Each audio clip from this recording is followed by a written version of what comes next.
Hi, I'm Michael, and this is California. And last week we got the next big stimulus proposal out of the House called the HEROES Act. And the HEROES Act is chock full of a variety of different benefits that could really help Americans during the lockdown, during this pandemic. So today, now that we've had a chance to look at it, I'm going to go over the 7 things that I like most about the HEROES Act.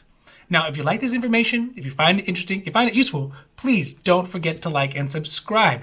That way you can get updates when our newest and most informative videos become available. So the first and obvious thing that stands out to me from the HEROES Act is the second round, the second wave of stimulus checks. So they have $1,200 stimulus checks for everybody, for adults, for children, and they don't have all the crazy stipulations about who can be a dependent, whether they're over the age of 17 or under the age of 17, or whether you have an I-10 member in your household. It's very simple. Essentially $1,200 for anybody in the house as long as they're on your taxes, whether they're a dependent or not. Now, the second provision that I like most in the HEROES Act is pretty straightforward as well. It's rental assistance and assistance for property owners. So there's $100 billion for rental assistance to help people who are renting pay their rent and also help landlords and people who own the rental properties pay their bills as well. The other side of that is for folks who own their homes. So there's $75 billion in the stimulus package for people to help them pay for their own home, to pay for their mortgage, to pay for their taxes, to pay for insurance and utilities and housing related costs.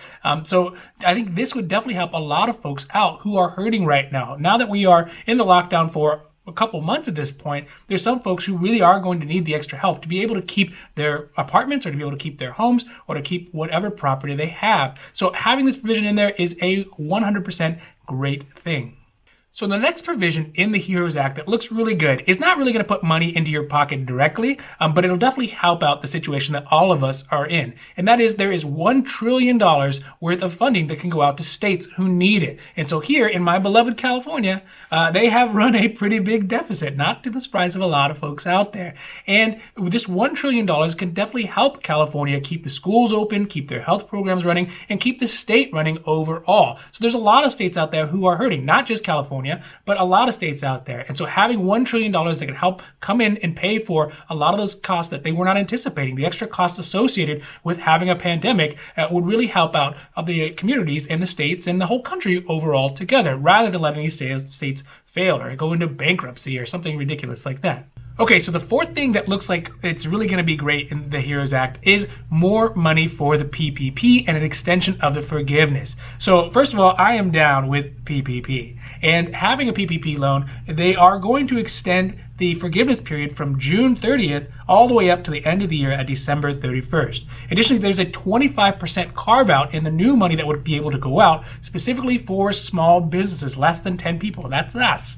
And then finally, it's going to eliminate the 75-25% forgiveness rule. So it would mean that potentially all the loan that you get could potentially be forgiven if you utilize it in the right way. Number 5 thing that I like here in the HEROES Act is student loan forgiveness. So I don't know how many out there have student loans still, but having them is kind of not good. And in a time like right now, where everything's locked down, you can't be working and things are tough, it's just another bill on top of all your other bills that just make life pretty rough. So in the HEROES Act, there is up to $10,000 of student loan repayments that the state will pay on behalf of the student. So essentially what they would do is, starting whenever this bill passed, the Treasury Department would start paying even private loans from the beginning of whenever this passes up till September 2021, not to exceed $10,000. So that should give a lot of folks a lot of breathing room in a time when they probably need it most. So the next like that's on here is the extension of unemployment. And I think that is a big one. That's going to help a lot of folks out there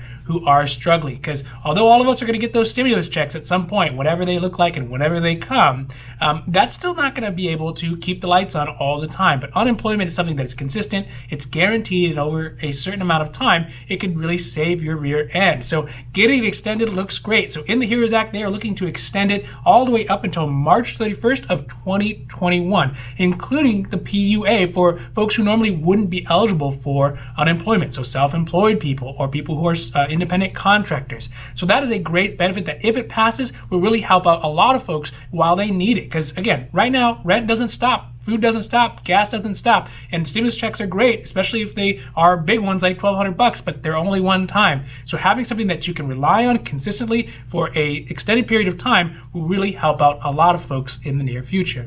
So number 7, the last like in this list, is going to be something that is not going to put money into your pocket, but it's going to put food into your mouth. And that is almost equally as good. So what they're proposing in the HEROES Act is $10 billion for the SNAP program, or food stamp.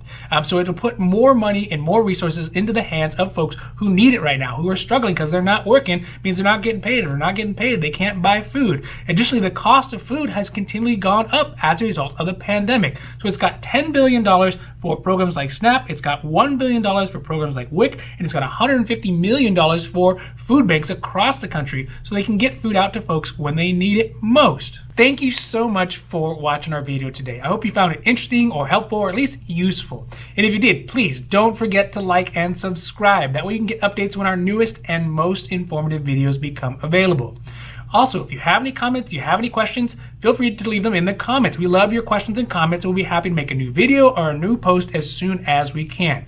Now, finally, we here at California, we know health insurance. So whether it's private health insurance or Covered California or Medicare or Medicaid or Medi-Cal, or even health insurance for a small group, that is what we know. And if anyone's here in California, our services are 100% free. Because I know it can be very frustrating if you're coming out of your work insurance and have to get private health insurance, or if you're coming out of Medicare, or you're turning 65, you're trying to figure out what Medicare plans look best for you.